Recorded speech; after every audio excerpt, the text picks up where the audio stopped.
Bonjour tout le monde, je vais commencer avec mon H4. Bon, on a eu notre confirmation de breakout baissier encore d'une zone en H4. Par contre, la close, elle est parfaitement alignée sur une zone quand même qui a été largement travaillée. Donc, est-ce qu'on va aller vers cet overlap-ci qui est ma zone rouge un peu en bas, qui est 25 000 futurs? J'en sais absolument rien. Par contre, la journée était intéressante. Il y avait quand même des indications chartistes intéressantes, notamment en horaire, qu'il fallait vérifier par rapport à la baisse qui était récente et qu'on a eu hier, évidemment. Le comportement du marché par rapport aux 50 Fibo. Évidemment, ça a été légèrement en hausse à l'Open asiatique, mais on pouvait quand même remarquer un changement de ton par rapport à la hausse d'hier, à la préservation du niveau, qui aurait été possiblement un swing, hein? Mais encore une fois, c'est un échec. Donc c'est chiant, mais c'est comme ça.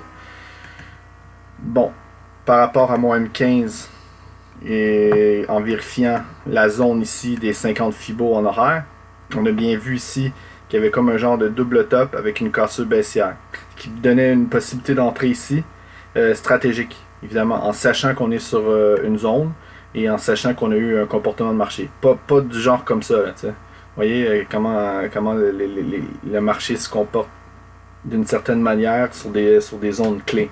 On peut pas le savoir à l'avance. T'sais. Si le marché aurait réagi comme ça, il aurait monté, il m'aurait rien affiché, j'aurais pas pris de vente, évidemment. T'sais. Donc j'ai été patient, j'ai attendu, et j'ai eu un pattern ici de renversement. Ben, renversement, façon de parler, là. Mais en tout cas de repli. Ça a pris quand même un certain temps, ça a pris plusieurs heures avant qu'on ait vraiment un signal qui a été confirmé évidemment avec l'open cash des Américains. Pardon. Moi, en pré-market, j'ai toujours le réflexe. Regardez, on est en rebond, ok. On a un point bas identifiable, on a un point haut identifiable. Donc j'avais posté l'intérêt de vérifier ici les 50 Fibo dans un premier temps en pré-market. Et dans un deuxième temps, un overlap ici qu'on avait les 61 Fibo.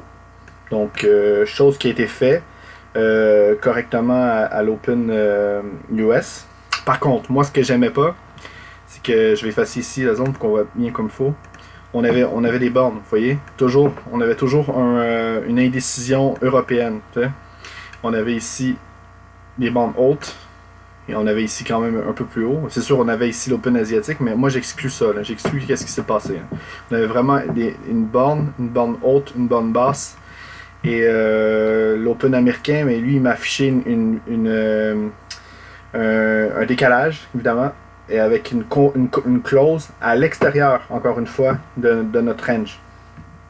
Donc, moi, ce qui est intéressant, c'est que j'avais toujours en note les 61 Fibo, que j'ai acheté d'ailleurs, hein, parce que c'était planifié.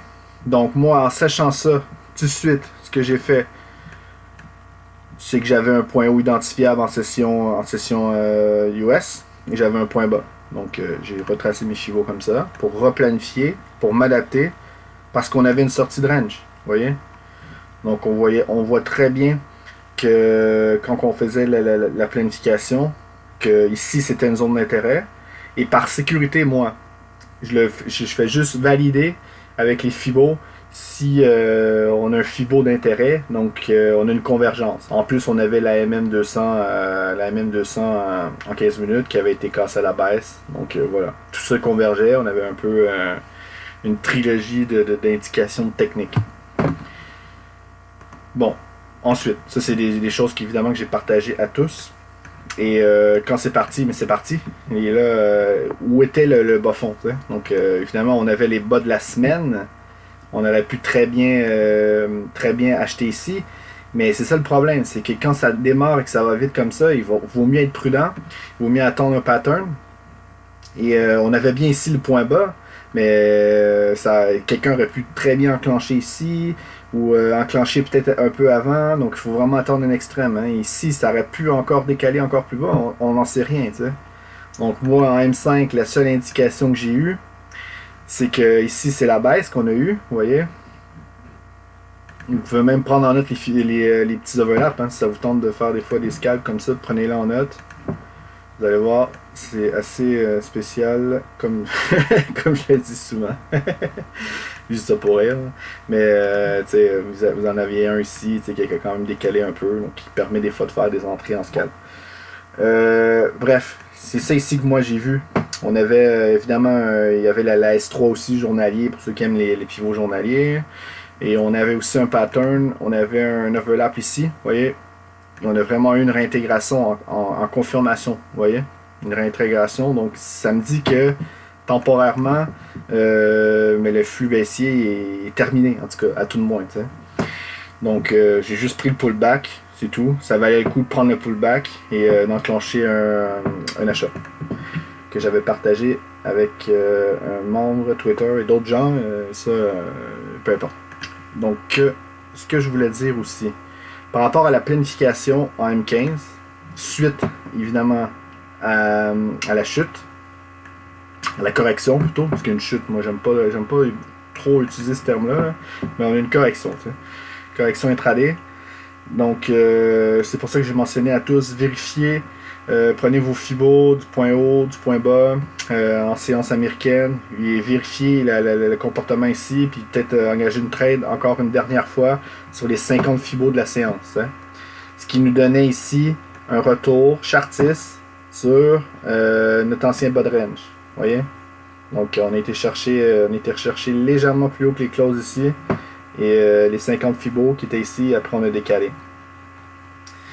Encore une fois, est-ce que mon point acheteur est bon? Est-ce que c'est un point swing? J'en sais rien. Je le garde parce que ça se pourrait, tu sais, vu comment ils sont tenaces, comment ils sont coriaces. Donc je vais essayer de tenir. Et quand on prenait nos fibos ici pour un petit micro-mouvement, on voyait bien que on pouvait peut-être défendre ici un petit extrême temporaire, les 61, même les 50. Quelqu'un a engagé peut-être un peu tôt, là, les 50, les 61. Il aurait pu peut-être enclencher un dernier achat pour préserver. Sinon, mais les ventes, c'était intéressant. La journée en adaptation, il fallait mieux être vendeur en tant que tel. Mais évidemment, il faut planifier. Il ne faut pas vendre n'importe où, n'importe quand.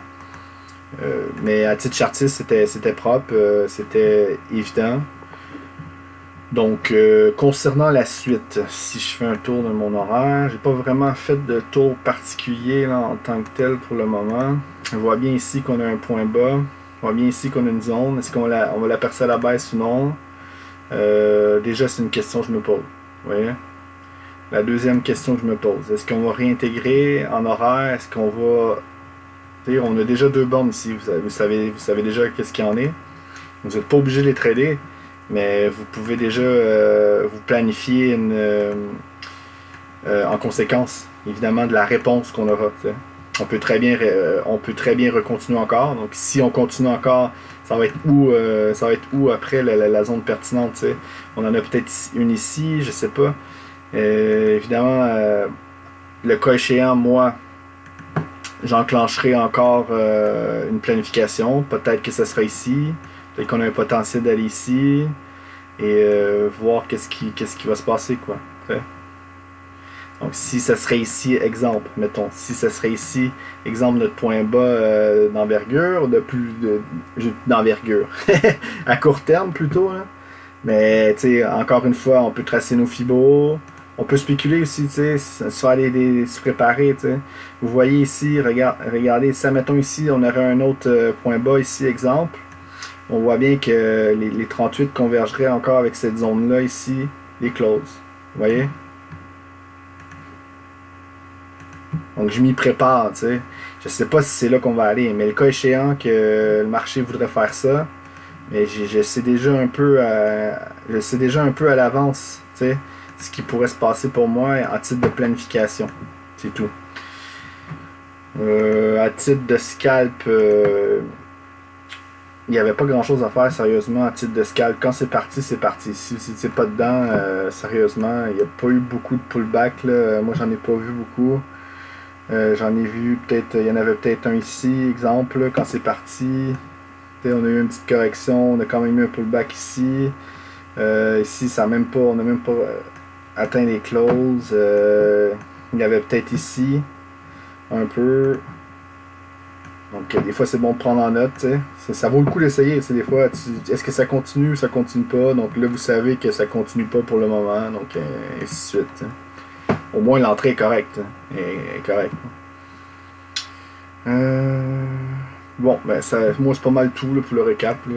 On verra qu'est-ce qui va se passer par rapport à la planification. Je pense que notre range en horaire qui est pas anodin, donc vous voyez, ça a surveillé tout simplement. Donc on s'adaptera. Moi je ferai une planification en tant que telle. Donc bonne fin de soirée.